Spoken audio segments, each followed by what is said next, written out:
নমস্কার বন্ধুরা, সীমার রান্নাঘরে তোমাদের সকলকে স্বাগত।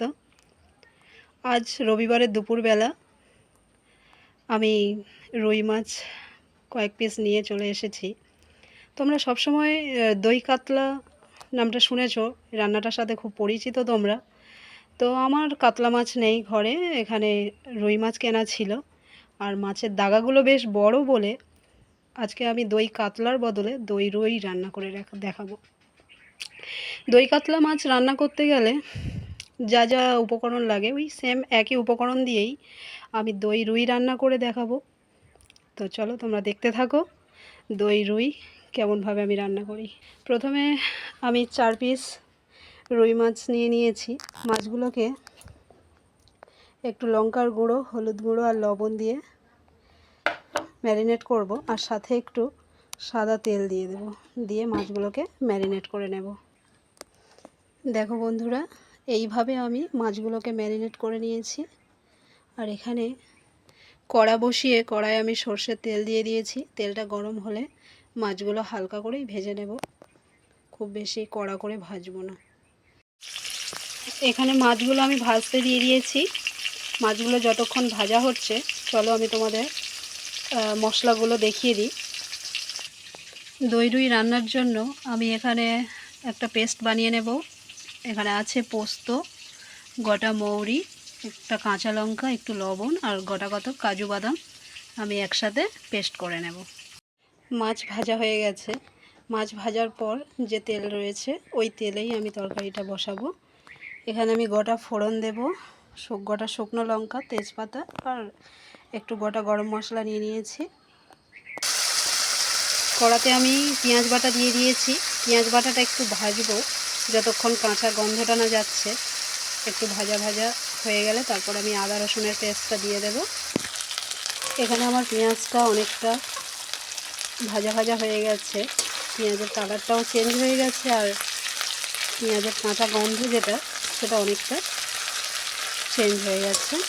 এবার আমি এই পর্যায়ে আদা রসুনের পেস্টটা দিয়ে দেব।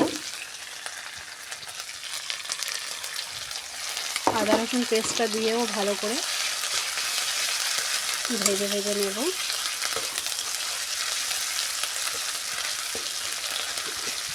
বাটা মশলাগুলো একটু ভালো করে ভেজে নিলে কি হয়, কাঁচা গন্ধটা চলে যায়।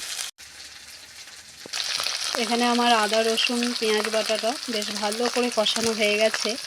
এবার আমি দিয়ে দেব বেটে রাখা কাজু, পোস্ত, মৌরির যে পেস্ট আমি বানিয়েছিলাম ওটা দিয়ে ভালো করে কষাবো।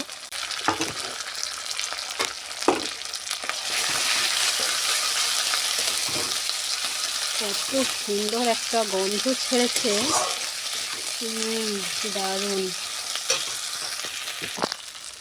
কত সুন্দর মশলাটা কষানো হয়েছে দেখো বন্ধুরা।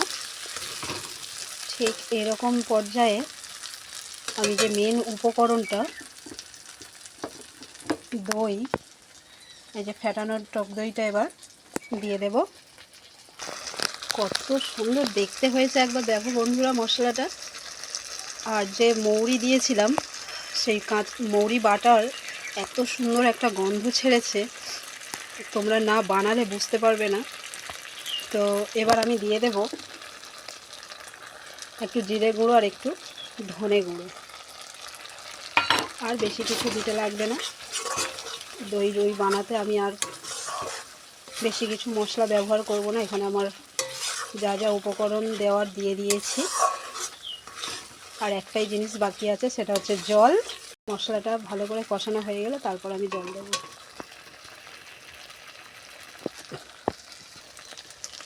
তোমাদের সাথে বলতে বলতে এদিকে আমি লবণ দেওয়ার কথাটা পুরোপুরিই ভুলে গেছি।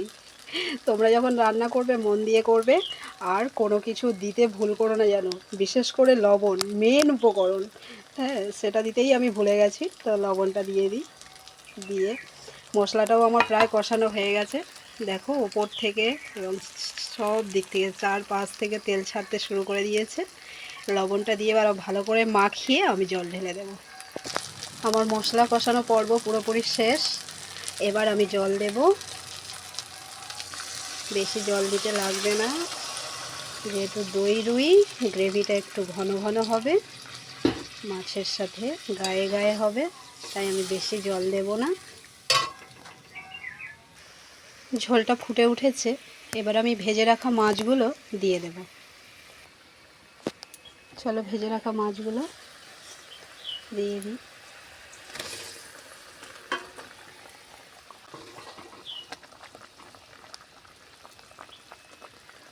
কালারটা কি সুন্দর, শুধু তোমরা দেখো একবার। ওয়াও, দেখো বন্ধুরা, এখানে আমার রান্না শেষের দিকে, ঝোলটাও বেশ অনেকটা কমে এসেছে, মাছের গায়ে গায়ে হয়ে গেছে। আর শেষ পর্যায়ে আমি একটু চেরা কাঁচা লঙ্কা দিয়ে দিয়েছি, আর দিতে হতো একটু ধনেপাতা কুচি, যেটা দিলে খুব খেতে সুন্দর লাগতো, একটা আলাদা স্মেল আসতো, গন্ধ আসতো।